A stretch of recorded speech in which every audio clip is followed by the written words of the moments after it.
Hey, this is Greg McAfee, and welcome to the Greg McAfee Show. Now let's get started.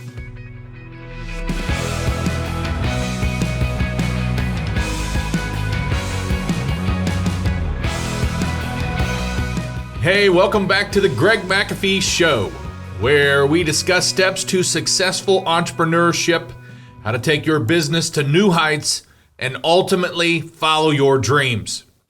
Today, we're going to be discussing how to be the best at what you do. I mean, you've got to do it anyway. Why not strive to be the best? I mean, who starts a business and says, I just want to be average? Although 80 to 90% of businesses out there are just that, average. So we're going to talk about how to be the best at what you do today. And owners of businesses that strive to be the best usually are. Okay? So the first thing we're going to talk about, number one, figure out what is the most important in your life and in your business. And I think that's very important to figure out what's the most important, because we're going to talk about some things like if I have a family, if I'm married and I have a family and I only focus on my business, I'm going to be very disappointed in my family, with my family situation, with my relationship with my family. If I have a solid relationship with God and my faith is very strong, yet I go out and try to focus on nothing but a successful business, eventually I'm going to slide off and I'm going to lose a lot of the faith I have in God because I'm not focused on it. I'm not focusing on it, and I'm not trying to be the best at it. All right, number one is figure out what is the most important in your life. For me personally, it is faith, family, and business in that order. Am I perfect at that? No. Of course I'm not. But that's what I strive for. Faith, family, business.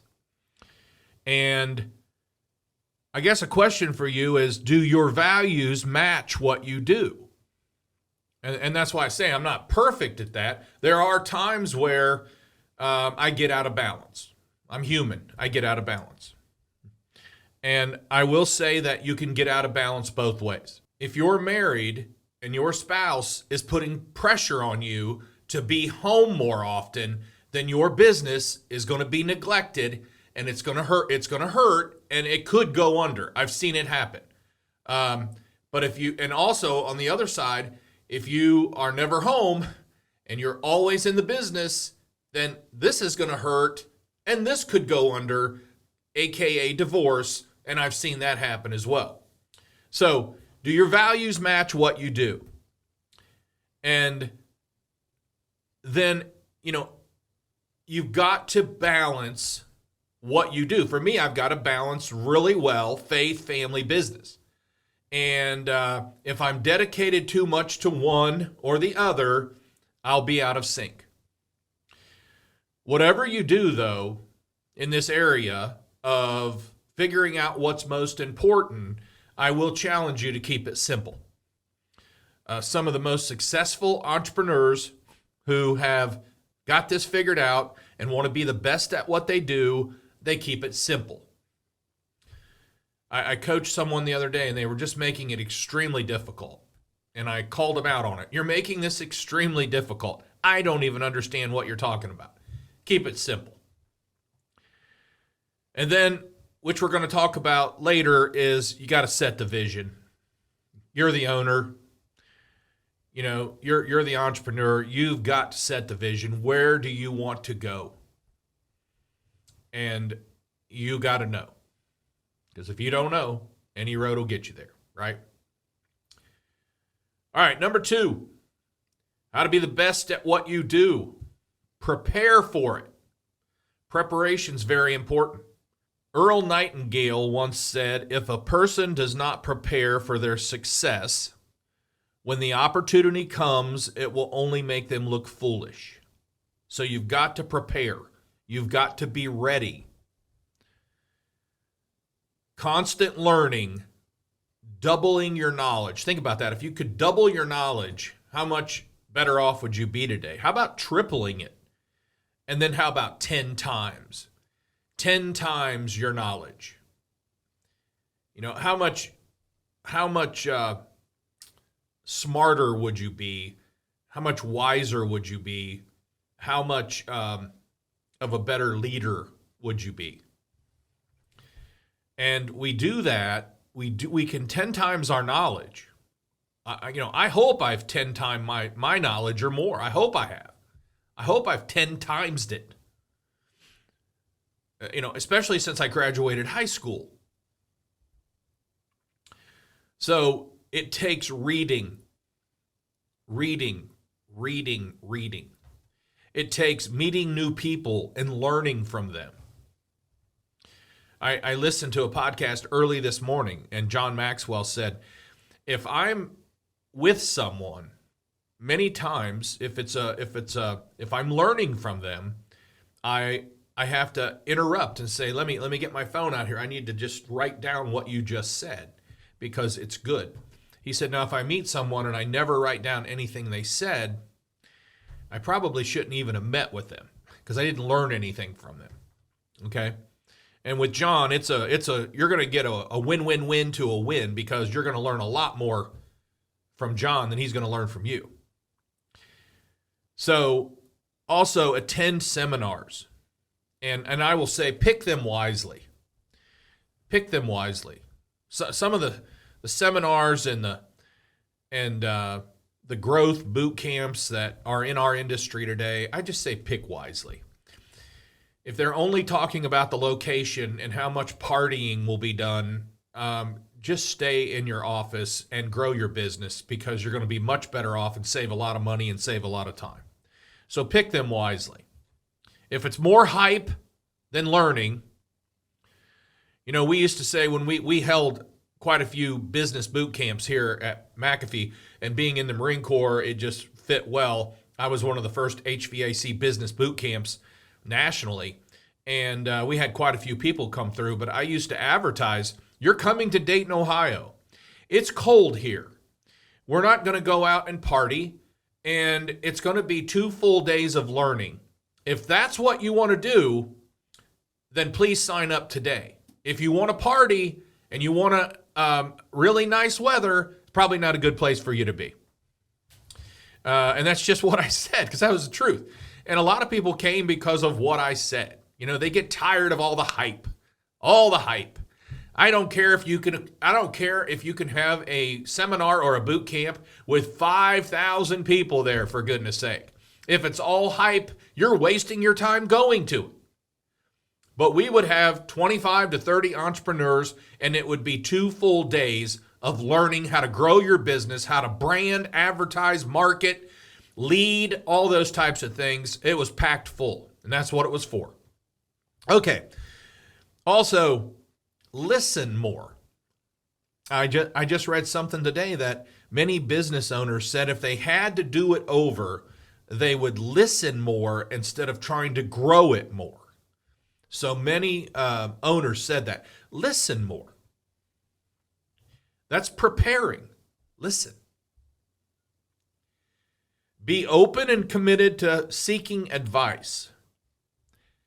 And that's guidance and outside suggestions. Be open to that.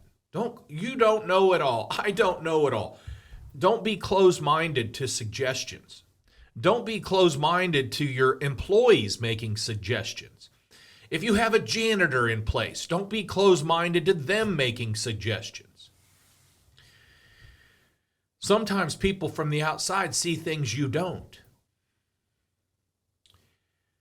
And as far as being open and committed and seeking advice, it's what I constantly preach. Get a mentor, get a business coach, have a board of advisors. It's important to learn from all experiences, good and bad. This expands your perspective and helps you to attack future problems effectively. I read and listen to a lot of John Maxwell stuff, so I always have something or 5 or 6 things that John says. But John says that if you store it up well, it will show well. And you might be good at winging it, but you'll be great at learning more first. You might be good and get to the top 20%. In other words, John's saying you might be talented and you don't have to spend a whole lot of time in preparation.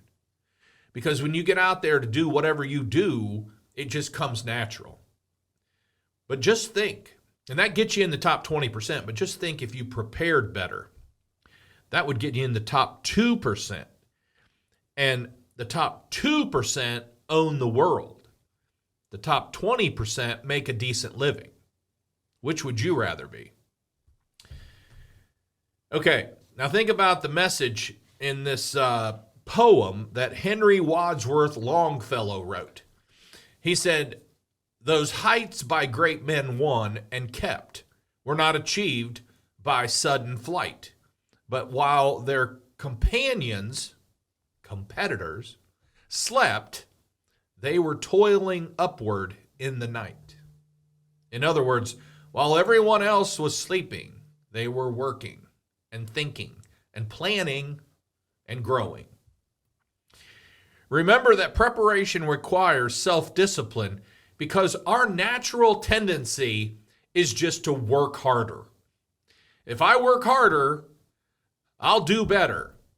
But working harder can cause 80 to 90-hour weeks and burnout and divorces and bankruptcy. So working harder is not always the answer. We love to talk about working harder. I'm all about working harder.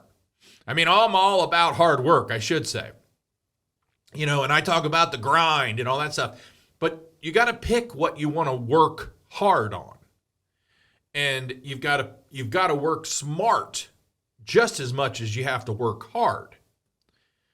So preparation requires self-discipline. And that's why not everyone can do it. Not everyone's good at self-discipline. And lastly, in this area is get good, get better, and be the best. You've got to get good. You've got to get good at what you do. You got to continue to improve. You've got to then get better and get better. And then you become the best. And you don't just become the best and stay there. Being the best requires more work than getting there. Being number one requires more work, staying number one, than getting to number one. And then there's number 3, which is dedicate yourself to it. Dedication is the act of being fully devoted to something. You're all in. You're all in on it. And I know there's a fine balance of faith, family, business. There's a fine balance. I'm not an expert at it, but I've appeared to have done it well. If you ask my family, I think I've done it well. They will tell you that I've done it well. If you ask my business, my people will tell you I've done it well. Only God knows if I've been as committed to Him as I should be. Nobody else knows that. I know that, and God knows that. All right? But I've got to be dedicated, and I've got to be fully committed. And Steve Covey taught that you should begin with the end in mind, and the end is our future. When we talk about what's your future look like, and we're going to talk about the last thing on the list here is creating a vision. But that's our future, and our future is very important. And we could be off balance when we dedicate ourselves, because the Bible says in Matthew 16:26, "For what will a man profit if he gains the whole world, all the wealth, all the fame, all the success, but forfeits his soul for it? Or what will a man give in exchange for his soul?" So you could look at things like this. I want to end up very wealthy, full of all the world's success, and I want to lose my faith in my family. Has anyone ever set out to do that? I would hope not. But that happens every single day, is what I should say. That happens all the time, unfortunately. Or someone could say, I have my faith and I have my family, but I'm bankrupt, living paycheck to paycheck because I neglected my business. Does everybody set out to do that? Now, for eternity's sake, that's probably better than number one. Well, we know it is but you're also, according to the Bible, you're supposed to be a good steward of what you've been given. And filing bankruptcy, losing your business, is not being a good steward. So I look at that as that's just as bad. And then another one I came up with was I don't have a good relationship with my children because I spent all the time in my business. I mean, nobody set out to do that, but that happens all the time. I mean, listen to the song, The Cat in the Cradle, and you'll see. Okay, lastly, create a vision. Most of the problems people have with getting what they want comes from lack of clarity. They don't know what they want. They haven't thought about the future. They haven't thought about setting a vision where they want to end up at. And a vision is just a mental picture of the future that you desire. That's all it is. I tried to, and also it's important to use word pictures. A good vision is thought out thoroughly, and it describes the dreams that you have for the business or the life that you're creating. A well thought out vision does many things, which we'll talk about, but you've got to picture things. I started at a kitchen table with $274 in a used truck. And I looked out my back window of my 800 to 900 square foot ranch. And I said, one day I'm going to build a garage that I can work out of so I don't have to work out of my house. And in a few years, I had the money to build the garage, put an office out there, and a small little warehouse area to keep parts. And that happened. But at first I had to see it. I visualized it. I saw exactly what the garage would look like. And then we worked out of that garage for about 7 years. We almost did $1 million out of it. And in Dayton, Ohio, that's extremely good. In San Diego or Arizona or Florida, you could probably do a lot more. But in Dayton, Ohio, that's extremely good. But somewhere around the 6th year, I bought a piece of property, which is right next to me here. And as I was working to pay it off, and then we were going to build a building on 11,000 square foot building on it, I would sit out in front of the property for hours sometimes and visualize the building. You know, I closed my eyes because that's what I did. I would look up at the property and I would visualize where the driveway would be, the entry point, and the building and our trucks parked in there. And I would visualize and picture the whole thing. And it wasn't long. 2 years later, the building was there and it looked just like I visualized it and pictured it. And time again, I did it for our own house when we bought a piece of property to build on. We visualized it. We parked in front of it. We talked. What if we put this here? What if we did this here? What if we did that? You've got to picture things for them to happen, or they'll never happen. Or if something does happen, you'll never know how it ends because you don't see it. So it's very important.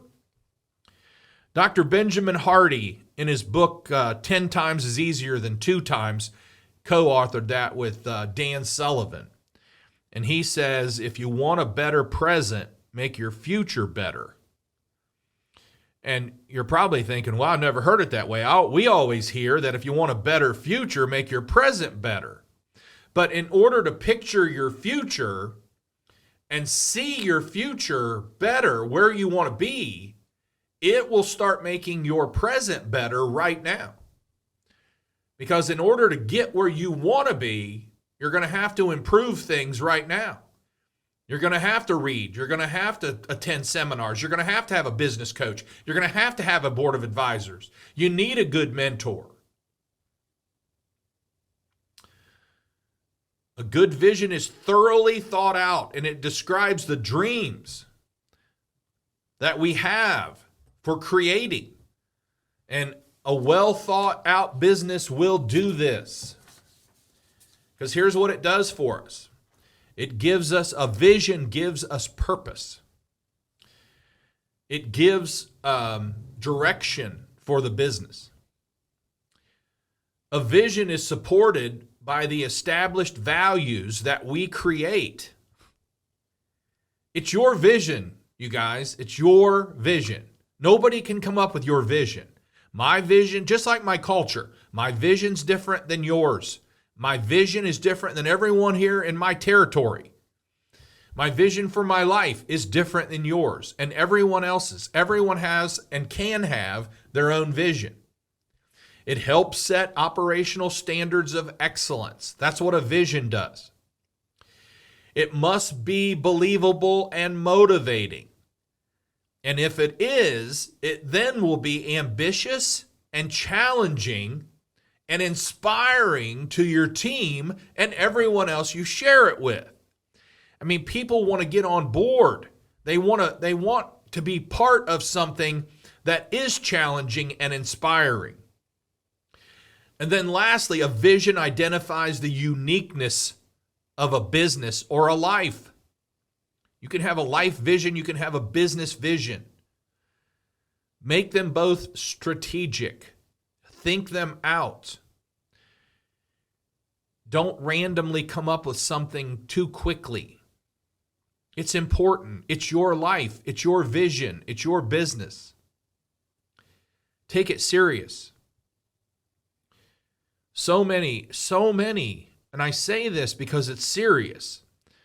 I don't coach thousands of people. I've coached hundreds of people. And a lot of people are just putting out fires on a daily basis. We do have a podcast. You're listening to it. But we have a Iron Sharpens Iron on Facebook. And some of the content that I put on that site is deep business information to help people grow their business. And out of the 700 members that I have subscribing to it for free, I might get 5 to 25 likes at the most. 5 to 25 likes. When the people who should be liking it and asking questions about it are the ones who need help the most. And that's so frustrating to me because I'm quite the opposite. When I read something that helps me, I'm all over it. I want to learn more. I want to meet the person. And there are some like that in the group, but they're rare. The ones that need help the most ignore the learning potential, ignore the content, ignore the help. Very frustrating to me. I don't understand it. I have a totally different personality and a totally different outlook on life and business and just learning and absorbing. I'm a sponge all the time. If I hear something that catches my attention, I buy the book. I want to learn more. I want to meet the person. I want more. That's also the type of attitude and personality of being the best. If you research it all, people who are the best at what they do, they have that hunger. They have that passion. Practice thinking in pictures, like I said, to visualize your future, because visual mental practices are almost as effective as physical experience itself. And doing both is what will make you hit more goals and accomplish your vision. But visualize it. There is a story about someone who was a prisoner in war for a few years. I don't know if it was Vietnam or what it was. I think it was Vietnam. But the whole time they were in prison in this war, they thought about golfing, and they thought about this particular golf course. And they would spend their time, hours, going from the pulling into the golf course and getting their clubs out and cleaning their shoes off and walking up to the first hole and what club will they use and how many yards is it. And they went through the whole 18 yards, and it would take 3 to 4 hours mentally doing this. And the story says that when they got out 2 to 3 years later of prison, they went to that golf course and had the best score they've ever had golfing 18 holes because they visualized it, which it says is as nearly or as good effective-wise as doing it. And that works. So visualize things. I try to visualize most everything we do. What would that look like if we did this? And I try to visualize it. There's a Ray A. Davis said that the tribe often thinks that the visionary has turned his back on them, when in fact the visionary has simply turned his face to the future. Visionaries should be looking at the future the majority of the time, spending very little time in the past, only learning, a little bit more time in the present. You're putting out fires all day. You're spending way too much time in the present. And the majority of the time, 60% should be spent in the future. Where are we going? How are we going to get there? What are we going to quit doing? What are we going to start doing? And what are we going to improve on? Those are some great questions. Hey, I hope this helps you guys. Before we wrap up, if you are watching on YouTube, don't forget to like and subscribe below. You can also support this podcast by rating and reviewing on iTunes or your favorite listening platform. Keep listening. I'll try to keep challenging you. Don't forget to follow us on Instagram or Facebook at The Greg McAfee Show. No spaces, no underscores.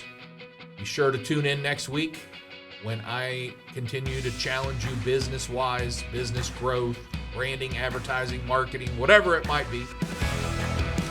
Thanks for listening, and as always, carry on, God bless, and make it a great day.